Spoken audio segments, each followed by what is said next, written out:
The population of the Old World had nearly doubled due to imports of fish and grain from the Americas and the farming of the American potato. People had lost their jobs due to these American imports and industrialization, so they flocked to cities in Europe. 60 million Europeans left their home country in the late 1800s and early 1900s, and more than half of them came to America.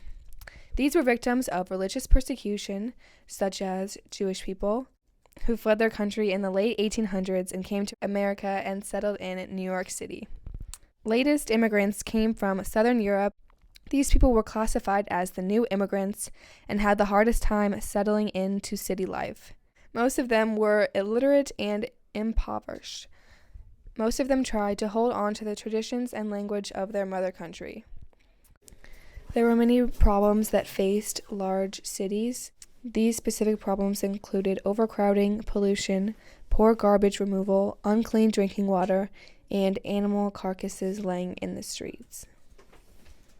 The government was ill-suited to provide for the new immigrants that gathered in cities, both on federal and state levels. One of the few who answered the call to help the immigrants in need was Jane Addams. Jane Addams was born in Cedarville, Illinois on September 6, 1860. She was the 8th out of 9 children in her large family. When she was very young, Jane contracted tuberculosis of the spine. As a result, she was left with a slightly curved back, which caused her to walk pigeon-toed. One winter, her mother was involved in an accident and died. After her mother's death, she became close with her father, John Addams. He was a well-off farmer, mill owner, and Illinois state senator for 6 years. Addams was very close with her father. He even became her role model. He modeled a humanitarian spirit with a civic conscience. John was devoutly religious, believing that he had a duty to help those suffering by creating a more caring society. One time when Jane was young, her father drove her through an impoverished section of town. Jane had never seen anything like it. She was completely shocked and saddened by the rundown and overcrowded houses.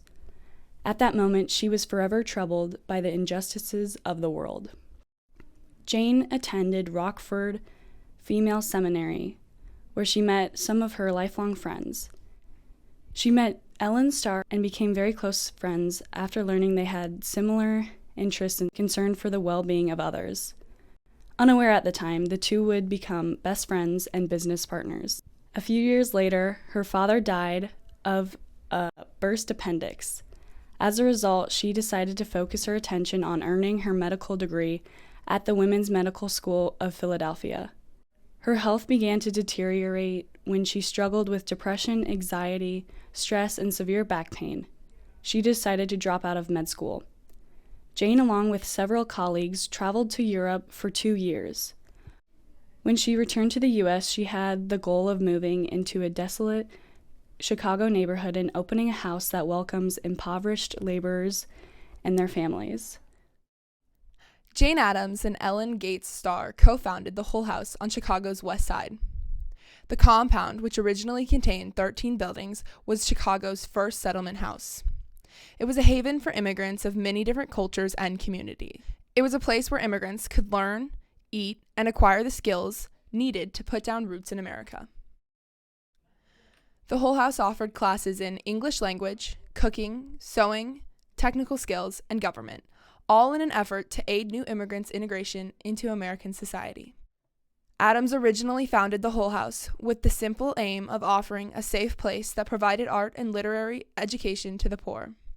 The residents paid rent, took part in activities, and the provided services, which included a nursery, a kindergarten, a public kitchen, a public bath, a playground, and a cultural center containing music, art, and theater. In 1884, Samuel Barnett founded the first ever settlement house. In the slums of East London came Toynbee Hall.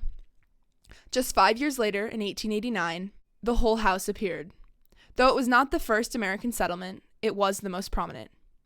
It had an important impact on the reform movements of the Progressive era in the United States. There were more women leaders in the American settlement movement than in the English movement. Addams helped in organizing immigrant protective associations while trying to preserve each group's cultural heritage. Because of their experiences at the Hull House, women were able to influence society in a positive way.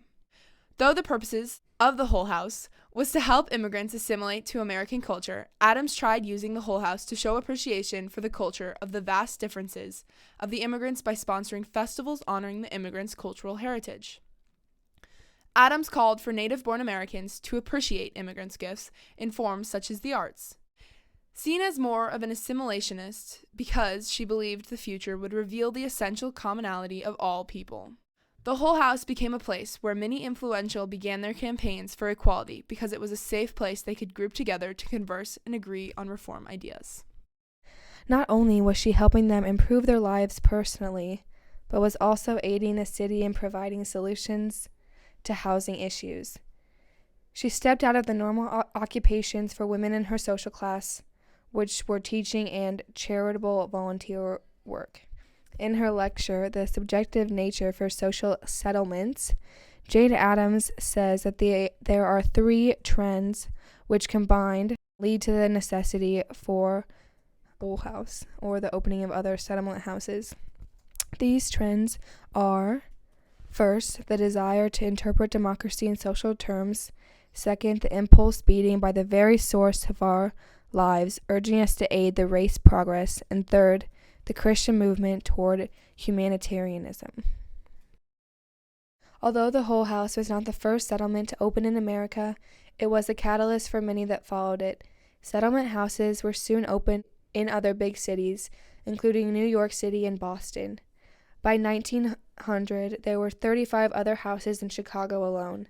Settlement housing was the beginning of modern-day social work. Along with her dedication to the Hull House, Addams was also involved in various other types of social reform. She campaigned against sweatshops for better working conditions. Factory owners, politicians, and even slum parents who depended on their children's incomes opposed her. Even though she faced many obstacles, her hard work paid off. In 1893, Illinois passed a bill that banned the exploitation of minors in the workplace. Addams was also an advocate for creating a juvenile court system. Due to poor living conditions, immigrant children who were struggling for warmth and food broke the law by stealing. If they were caught, they could be sent to jail among adult criminals. Addams' case, along with those of many others, led to the creation of the Juvenile Court of Chicago in 1899.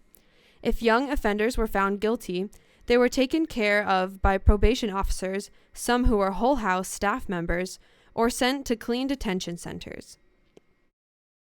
Because Addams was one of the founders of the Women's Peace Party, she attended the International Congress of Women in The Hague in Netherlands during World War I.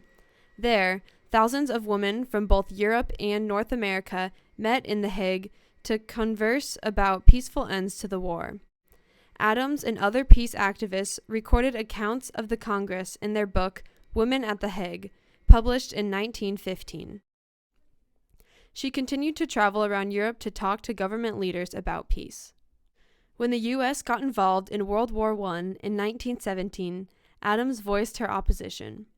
Addams gave lectures on pacifism, wrote books, and met with civic leaders. One of Addams' books is called Patriotism and Pacifists in Wartime, published June 16, 1917.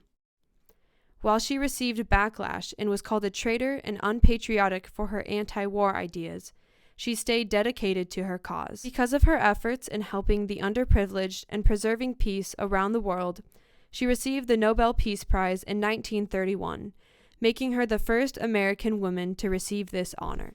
She took a stand for those who were left out to fail in the cities and took them in to provide them with better opportunities for successes. Addams' health continued to decline during the early 1930s. She was admitted to a Chicago hospital complaining of severe abdominal pain and went into surgery for intestinal tumor.